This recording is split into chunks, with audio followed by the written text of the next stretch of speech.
We are nearly midway through the 2024 season, and some rookies are off to incredible starts. Guys like Jaden Daniels and Malik Neighbors are having great years and are already proving their franchises right for selecting them with top 10 picks. Other top 10 picks, like Michael Penix and JJ McCarthy, unfortunately haven't played much, and in JJ's case hasn't played at all. And while we think those guys will be key contributors and hopeful franchise quarterbacks down the line, we are going to be discussing 4 of the best draft classes from the 2024 draft so far. Admittedly, this was tough to narrow down, as there have been several great drafts just 8 games into these guys' careers. Multiple NFL teams look like they hit on several picks, and the 2024 draft class is living up to the hype it received, and not just at the quarterback position. If your team is not in today's video, that doesn't mean their 2024 class cannot turn it around and that they're all busts, because that's most certainly not the case. And full transparency, I plan to do a biggest winners video on the 2024 class prior to the 2027 NFL draft. It'll be interesting to see how it plays out between now and then, but without further ado, here are the best drafts from the 2024 class so far. And we are starting today's video with the Tampa Bay Buccaneers. The Bucs drafted started with a bang when they selected offensive lineman Graham Barton from Duke with their first round pick. Barton was a player I liked a lot, and it's not often you can say a player can play everywhere along the offensive line, but Graham truly can. A year ago right now, Graham was playing left tackle for Duke, and 4 years ago right now, he was playing center for Duke in the 2020 COVID season. Graham has already shown flashes in the run game and has logged a couple of pancakes, which is awesome to see, and yes, there's been a couple of times where he's got beat up the middle in pass pro, but the flashes we've seen from a 22-year-old rookie are astounding. Admittedly, I've been critical of the Bucs at times, and I know Bucs fans let me know when I am too critical of them, but this draft class has the potential to be something special, and I really like the job general manager Jason Licht is doing. Personally, I am under the belief that if Graham is showing these flashes at 22 years old and can now focus on developing strictly as a center, I think he will be a good player for several years for Tampa. I was surprised he fell into their laps at pick 26 and thought it was a great pick then, and I think it's a great pick now.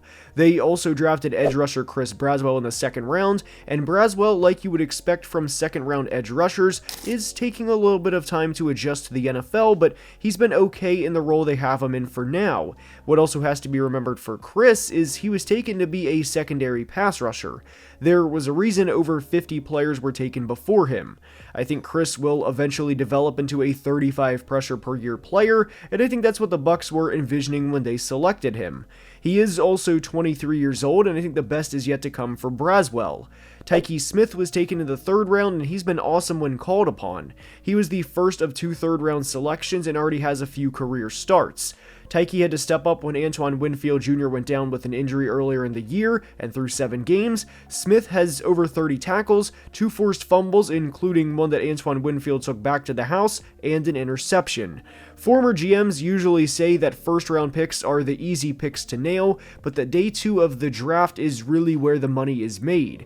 We've already seen a lot of flashes from Tyke Smith in the first 7 games, and I think the Bucs drafted a multi-year starter in the 3rd round. He is a great player, and I can't wait to see him, Antoine Winfield, and Zion McCollum in the back end of the Bucs defense. At the time of this video being released, Jalen McMillan only has 10 receptions for 109 yards, but I do think he will be a solid receiver for this team for at least a couple of years. When they drafted him, I thought the vision was for him to eventually be the Chris Godwin replacement, as Chris is a free agent this year, but unfortunately Chris got hurt, and Jalen will be forced to step up earlier than I thought he would be asked. Bucky Irving, of course, has been awesome and already has over 550 yards of total offense. I was never the biggest Rachaad White fan, and I am very happy for Bucky to be averaging over 5 yards per carry and to play a significant part in a team's run game that finished dead last in rushing in back-to-back years. If you are a Bucs fan, you have to be thrilled with this draft class just half a year in, because they look like they have at least 3 starters for the next few years. The 2024 Chargers draft class was all around very good, and I think it was a very Jim Harbaugh type draft class, and I mean that in the best way possible, and it started with the selection of Notre Dame tackle Joe Alt. Joe Alt, to me, was the best offensive tackle prospect since Penei Sewell back in 2021, and there were some people that were a little concerned with Joe Alt being a tight end at the start of his Notre Dame career, and then going to left tackle, and then going to right tackle because Rashawn Slater is the Chargers left tackle, but I never really was concerned with that for a couple of reasons. Joe Alt is a tremendous athlete for his size, and if he was an All-American left tackle just 2 years after being a tight end, which he was last year at Notre Dame, I had no concerns that he could make a transition with a full offseason from going to left tackle to right tackle. And why that is kind of a big deal and why you don't see offensive linemen just switch from the left side to the right side, if a left tackle has to face a good right end one week and then have to face a good left end the next week, like TJ Watt, for example, is Andrew Whitworth once described it as you have to kind of brace your body for an entire offseason to really prepare for it, whether your left side of your hip is the one bracing and planting, or whether the right side of your hip is bracing and planting. You get the point. So my point was, if Joe Alt had an entire offseason to really prepare for this, I thought he was going to do just fine. And we are half a season into his career, and he is just fine. Yes, TJ Watt, ironically, we brought him up, got him for a sack earlier in the year, but Joe Alt is going to be a Pro Bowl tackle throughout his career, I think multiple times, in fact. And I don't know how long Justin Herbert is going to play, but Joe Alt is 21 years old, and I think it is safe to say that Justin Herbert has at least one of his tackles of the future for, I would say, at least 5 or 6 years, because Joe Alt is already showing those types of flashes, and Rashawn Slater for that matter too on the other side. Ladd McConkey is also having a really good start to the year, and he recently had his first career 100-yard game, and also within that 100-yard game, he had 2 touchdowns. Now, you guys know I make a lot of jokes about Jim Ratt, a guy that's the first one in, the last one out, but Ladd is a really solid receiver, and I think he's going to be one of Justin Herbert's favorite targets for quite a while, and he was one of my favorite selections as well. And to be honest, I was kind of surprised that Ladd was available in the second round when the Chargers took him, and I thought it was a tremendous job by the Chargers to go up and move up a little bit to go get Ladd McConkey. And here's a prime example of why teams kind of say F those draft picks at times, because right now, no Chargers fan cares about what it costs to move up a couple of picks so they could go get Ladd McConkey. All they know is it's worth it. And to be honest, I don't remember what the trade-up cost was. The bottom line is it was worth it to go get Ladd McConkey. Junior Colson has had a little bit of a rough start to his career, but I think he will be fine. I thought he was a tremendous player at Michigan, and I thought he was an ultimate Jim Harbaugh pick. A really tough, hard-nosed, gritty player that is going to make the right reads more often than not, that's going to be in the right place at the right time more often than not, and I think he'll be fine in the long run. But one other key contributor the Chargers have had that's already a starter is corner Cam Hart. Cam Hart has looked pretty good during his rookie season so far, and again, like we mentioned earlier, if a corner is already looking good during their rookie season, this early into their rookie season, that is extremely promising because of how difficult the position is to transition to. So all around, the Chargers right now have 2 starters. I would actually say 3 with Cam Hart, and I think there's a potential 4th with Junior Colson, and I think he will prove to be a good player. And when you can get 4 starters from a draft class, including a blue chip talent in Joe Alt, guys, this is all around a home run draft, and this is why I think Jim Harbaugh is doing everything right, and this is why I ultimately trust him, and why I think the Chargers will be the team of tomorrow, or at least a really, really serious contending team of tomorrow, and why I think they will be a viable rival with the Kansas City Chiefs. And it starts with the NFL Draft.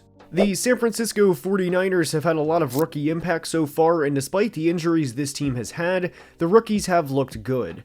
Their first-round pick was Ricky Pearsall, who was shot back in August and fortunately has recovered and is already back on the field. It's a miracle he's back and healthy, and he's only played 2 games so far, so the numbers don't look very good for Ricky at the moment, but I think he will be a key contributor down the stretch of the 2024 season, and let's be honest, there was a reason the 49ers took him in the first round. I have no doubt that both Kyle Shanahan and John Lynch have a long-term plan for Ricky, despite the receiving room seeming very crowded at the moment, and this is when healthy, of course, as Brandon Ayuk is unfortunately out for the year. Corner Renardo Green was their second-round pick, and Renardo has played very well when called upon. Corner is generally a tough position to transition to from college, as, think about it, you could be going up against an accountant one week and a 6th-round pick the next week. But in Renardo's division alone, he could go up against Cooper Kupp or Puka Nacua one week, DK Metcalf or Jackson Smith-Njigba next week, and then Marvin Harrison Jr. the following week, or Michael Wilson for that matter too. There's no off weeks in the NFL or weeks you don't have to prepare as hard for, and to see Renardo already playing well, to me, can only be seen as a positive because of how difficult the transition is. And I think corner is the second most difficult position to transition to, aside from quarterback, of course. But it doesn't just stop with those two picks, not even close. Third round guard Dominic Pooney from Kansas has been awesome and is already showing borderline elite play at 23 years old. With the 49ers having to pay everybody, like Nick Bosa, Trent Williams, Brandon Ayuk, Debo, Kittle, Fred Warner, and soon-to-be Brock Purdy, they need high-level play on a discount, as every team does while in a Super Bowl window, and that's the benefit of the rookie contract for the team that drafted them. And to be able to have Dominic Pooney play at a high level in his rookie year is fantastic for the 49ers, because this is a position they don't have to worry about for the next few years. He's had less than 50 carries so far, but Isaac Guerendo from Louisville has been great, and given Christian McCaffrey is 28 years old, I expect there to be a period where the 49ers have more of a balance between McCaffrey and Guerendo, and the flashes we've seen from Isaac are already worth where he was selected, which was in the late 4th round. Obviously, Christian is a better player than Isaac, but I truly think the 49ers could have a 3rd and 4th round rookie start for them for the rest of the year, and both be in the upper half of their positions, especially Pooney. Defensive back Malik Mustafa hits like a truck, and I like Mustafa in the draft process, and we are less than 9 games into these guys' rookie years, and you can already see the impact of these guys each and every Sunday. I know the 49ers are a more star-studded roster than most, but there's a reason they are serious contenders year in and year out, and it's because of the work John Lynch, Kyle Shanahan, and the entire scouting department do on draft weekend. I am confident that the 49ers draft is already one of the best, and this is with their first round pick having minimal contribution on the field due to something that was entirely out of his hands. I am so glad Ricky is healthy and safe, and I can't wait to see what him and the rest of this class does in the future. The Las Vegas Raiders are up, and despite the season they're having, I thought they had a great draft even while it was happening, specifically with their first 2 picks in Brock Bowers and Jackson Powers-Johnson. While I was making this video, I went back and looked at some of the tweets I had while the draft was happening, and even my big board prior to this video being made. I had Brock Bowers as the 5th best prospect in the class, and I had Jackson Powers-Johnson as the 23rd best player in the class, and they selected Brock Bowers at number 13 overall and Jackson Powers-Johnson at number 44 overall, and they got a +8 value on Bowers from 5 to 13, and then a +21 value from Jackson Powers-Johnson with my 23rd best player and selecting him at 44. And the thing with the Raiders, and this is not a normal situation by any means, because they have a dynasty in their division, and the only way to really take down a dynasty is to slowly chip away at it. I mean, let's call it what it is, guys. The Raiders last year, yes, I know they beat the Chiefs on Christmas Day, and they're probably going to play them tough when they play them for the second time this year, as they lost to them last week, but you're not going to take down a dynasty in one offseason when you are the Las Vegas Raiders, and you're not going to do it as the Denver Broncos or the Chargers either.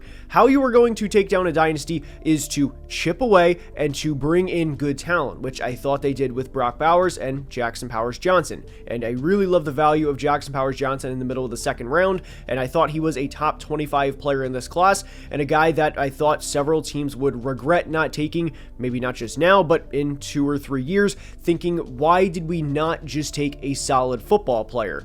A bonus for the Bowers and Powers-Johnson selection is each player is 21 years old. Now, we have had discussions on the channel about guys being 23 or 24 as a draft prospect, and in some cases 25 years old. And not that there's anything wrong with that, but you would of course prefer a 21-year-old draft prospect to a 24 going on 25-year-old draft prospect. And to be able to bring in a player like Brock Bowers, who, by the way, is not discussed enough nationally, aside from the mention of, yeah, rookie Brock Bowers is having a good year, and then of course Jackson Powers-Johnson, who is also 21 years old, and even DJ Glaze, who recently turned 22 years old right before the season started. Guys, there's a real chance that the Raiders have 3 offensive starters from this class for at least the next 3 or 4 years, and I don't want to go into the decade and all that just because they are 21 or 22. That is a very, very long time from now, and that's a couple of lifetimes in the NFL away, but it does look like the Raiders have 3 starters for the next couple of years. Now, to go in a little more on Brock Bowers,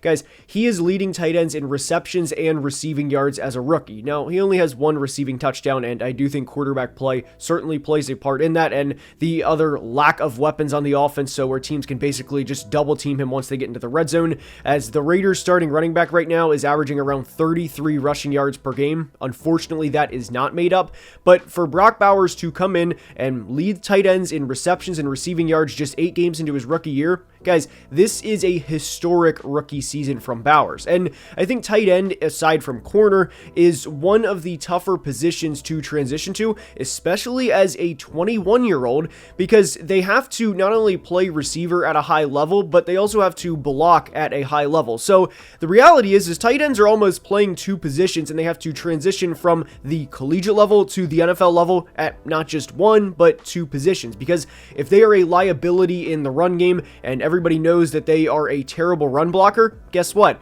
When they're on the field, you might as well be tipping off and screaming to the defensive lineman pre-snap, hey, we are going to pass the ball. So for Brock to excel at both receiving the football, which he obviously is, and he can play inline, he can play outside, he can play slot, Brock can play wherever, guys, he is truly an offensive weapon, and he has been without a doubt the best offensive player for the Raiders in 2024, and he really stepped up when Davante Adams had, the hamstring injury, and I'm glad to see that Davante is recovering from the hamstring injury. But this rookie season that Brock Bowers is having, to me, is historic because you don't see rookie seasons like this. Kyle Pitts had over 1,000 yards as a rookie back in 2021, and it was the first time a rookie tight end went for over 1,000 yards since Mike Ditka all the way back in the early 1960s. And if Brock stays healthy, I have no doubt that he too will go for over 1,000 yards this year. So when you look at the Raiders class of having Bowers, Powers Johnson, and DJ Glaze, who by the way is underrated at right tackle and is having an okay rookie season, this is a very good draft class, and this is how you start to chip